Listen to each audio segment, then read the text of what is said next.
Hello, I figured I'd talk to you today about this little guitar. This thing started out life as a 2015 Gibson SG Special, which means when it came out, it had originally two humbuckers. I've gotten rid of that. I've gone with just one of my pickups, which this is a dog ear P90 looking thing, but it's not. It's essentially two Stratocaster pickups in one housing. And I went with black hardware. Basically what I wanted to do was design my version of what an SG Special should look like. The finish on this thing is incredible, by the way. I've owned a lot of Gibsons over the years. None of them have ever had this amazing finish like this SG Special. This is a special, which means this was the bottom of the line for 2015. You can tell it's 2015 because it's got the crazy looking Leo Les Paul autograph on the headstock. And it's got the Robo Tuners, which I've left on. I think I'm the only guy in the world left that has actually left those on the guitar. And it's got the Les Paul on the back of the headstock.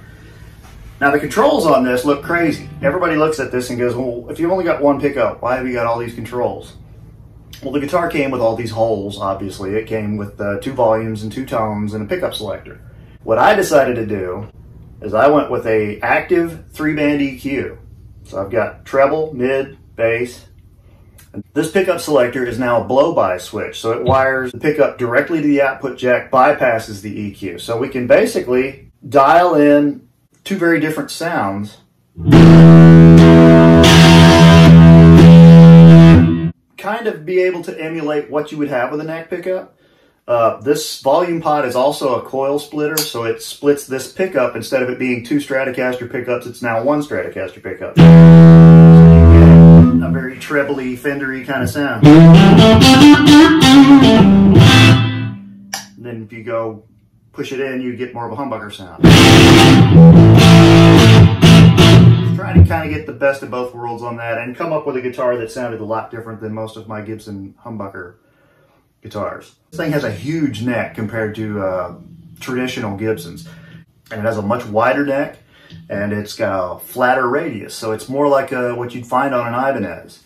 It's got this strange adjustable nut, which a lot of people have reported problems with. I personally have not had any issues with it. I've actually got some replacements for it in case I do ever have any issues, but I never have. The battery is housed where the old neck pickup used to be.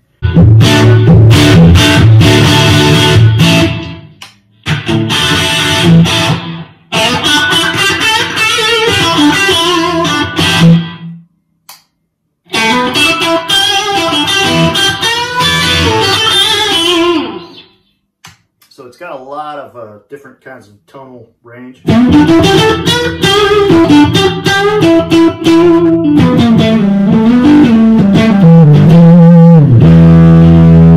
So you get the idea, and I just thought you guys might like to see this. I've had this for several years, and I've changed it up quite a few times, and I'm finally happy with what I've got. I've finally got something that I think accomplishes what I originally set out to do, which was to build my version of a more modern Gibson SG Special. I love the finish on this. The pick guard comes off of, I think, a 90s SGX. You know, I put black screws in it, black hardware. I love it. It's a really great guitar. So if you think that might be interesting to you, you should probably keep in mind that the 2015s are much maligned and absolutely hated and despised, so you can probably pick one up for a deal. See you next time.